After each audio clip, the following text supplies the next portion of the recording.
Hey, what's up everybody? Fred Minnick here, and today I am going to review what is consistently one of my favorite products coming out of Indiana. However, I'm normally in love with their Sweet Mash Rye, and that is Hard Truth Sweet Mash 4-grain bourbon. So remember I said I'm usually in love with their Sweet Mash Rye.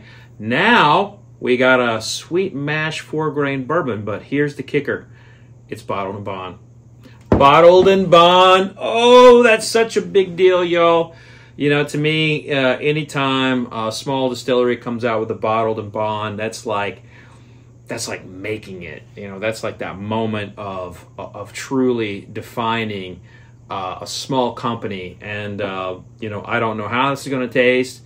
I'm hopeful for it, but no matter what I think or taste here, I got to tell you that this is a huge accomplishment. So before I taste this, I'm going to give you a little bit of history about Bottled and Bond and why it's important and why brands should be proud of it today. If you want to skip this history section, please just go to the description, click on that, and you get straight to the tasting video.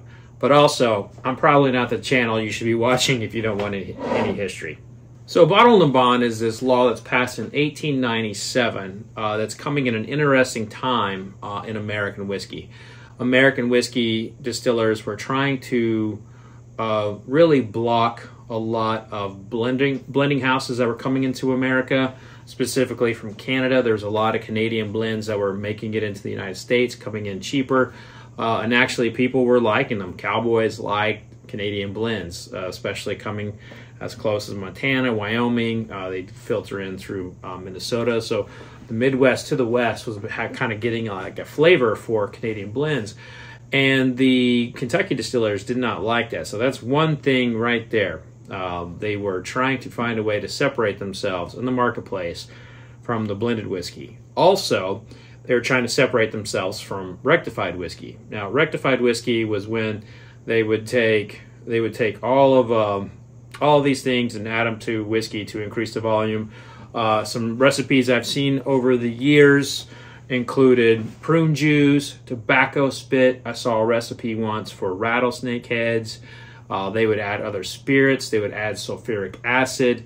They've even added kerosene. So they would add all of these things to a barrel to increase the volume, so the liquor purveyor or the liquor dealer could make more money off of it per shot. That's why people, the cowboy times, they always had bad hangovers, because many times they weren't drinking real alcohol. And I've always theorized that a lot of the issues that led to the temperance movement were actually because people were drinking denatured spirit or faulty alcohol, or actually drinking kerosene. They weren't drinking true, genuine, straight whiskey. Well, anyway, so that's one issue. There was also an issue of taxation. Like distillers were always trying to decrease the amount of taxes that they had to pay and when they had to pay it. And so all of these things were coming into play in the 1890s. And some of the strongest voices for what was the Bottled and Bond Act were actually doctors. Doctors would be prescribing some of this, would be prescribing whiskey, and their patients would get that rectified whiskey, and they would stay sick. And so they were like, well, it's not me. I'm prescribing the right stuff. It's the whiskey. And they'd come to find out that whiskey would not actually be whiskey. It'd be like half prune juice, and or worst case scenario, quarter sulfuric acid. And so the doctors were also a big part of what became the Bottled and Bond Act. And it was our country's very first consumer protection legislation act for a food item. It was huge.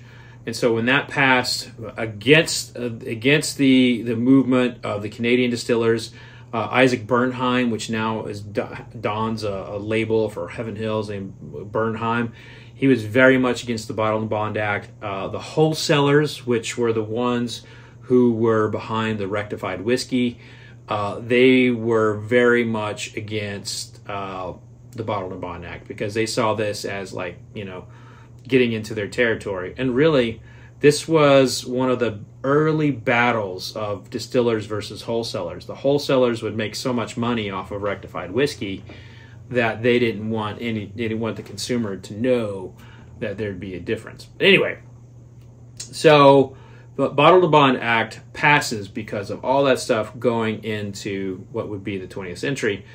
And it basically just gave you a government guarantee. It gave you a guarantee that it was at least 4 years old, 100 proof, distilled at one distillery in one distilling season. And you had all that information on stamps and all that. The law would change. There would be a lot of things put onto it. But what it was more than anything, it was a government stamp of approval that the whiskey was not jacked with, more than anything. And so consumers really gravitated toward Bottle and Bond. And you still see it on labels today. It's such an important act, and it really changes the course of whiskey history. So anytime a small distiller gets the opportunity to come out with a Bottle and Bond, I'm like, go for it, do it.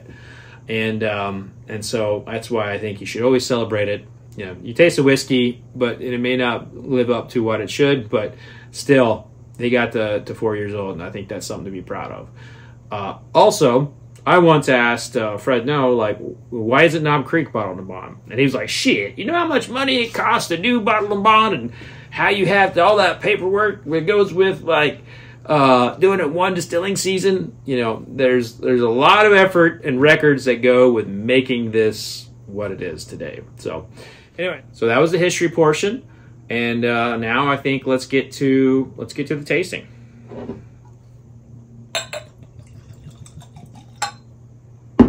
I just, you know, a couple things I really love. I love the bottle and the design, the packaging of Hard Truth. I think they've done a great job with that. Their whiskey has done well in my top 100, being in it twice, and you know, they do well at the Ascots when they enter. So they're good whiskey distillers. Anytime someone is distilled in Indiana, they always have the hurdle of like, you mean that's MGP? Oh, that's not MGP? So here we go, getting to it. Okay, so, all right, this smells like fresh hay, like alfalfa hay, and maple syrup. What a weird motherfucking combo. I apologize for the language. And some kind of... Man, this is all over the place. Like a vanilla cake. My instinct was to say Twinkie, but I don't think I've ever actually smelled a Twinkie.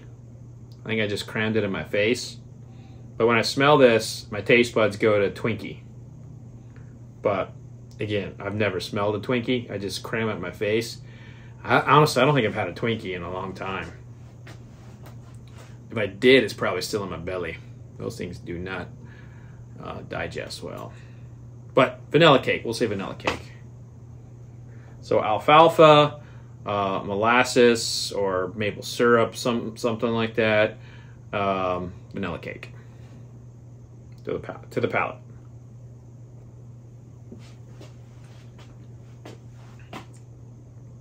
Okay. So that's 4 years old, and it tastes 4 years old. It does not taste like it's, you know, complex or overly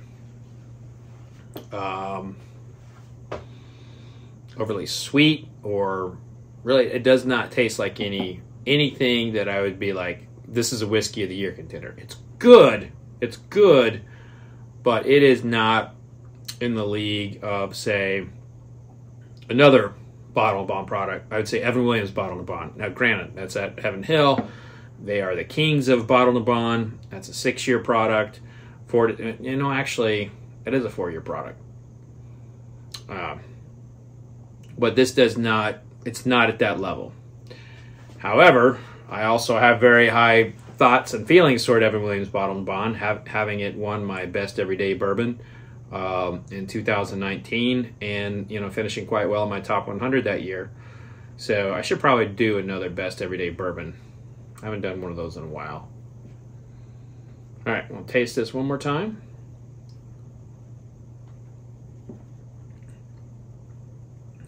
So there's some sweetness here, but it's corn forward.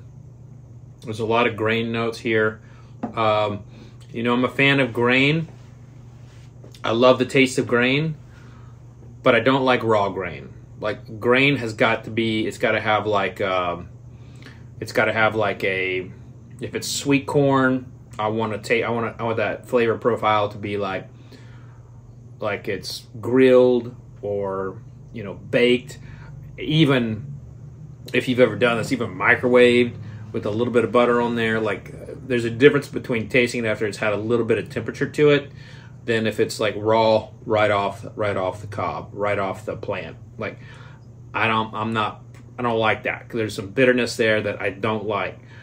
This also tastes like maybe having some like raw oatmeal, but there's some rawness and grain here that just tell me I'm looking for this barrel to do a little bit more work. Now again, 4 years old, it is young. Bottled and Bond should be proud. I do think that you should support this, but I'm just breaking this down honestly.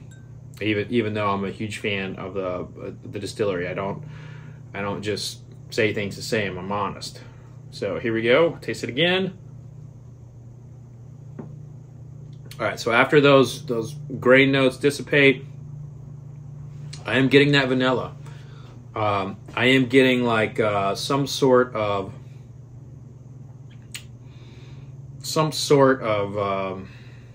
like bubble gum, but not like your typical bubble gum. Like, it's, what is that? Like a snap crackle pop bubble gum. Like, you used to put it in your mouth and like chew it, and after you chewed it a while, and after it got done popping, it would be like there'd be like a lot of it condensed and formed in there. Yeah, that's what I get. And the last note I'll give would be like, it's like Fruity Pebbles or Lucky Charm, one of those like sugary kids cereals that are awful for you.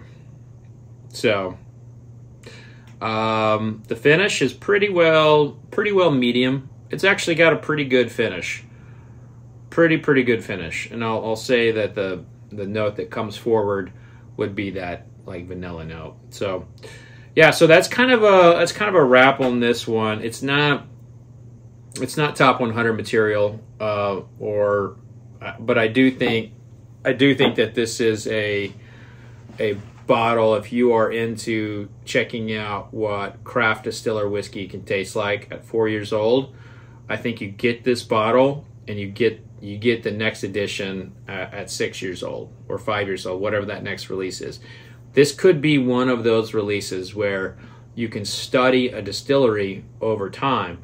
Because I'm telling you, a lot of whiskey is not good at 4 years old. It's, and four grains especially, because you have so much of those grain oils that may have survived distillation or working in and out of that barrel, and it can be overtaxing and raw and green, and these grains they're not complete. So I look forward to seeing where this one is in a couple more years.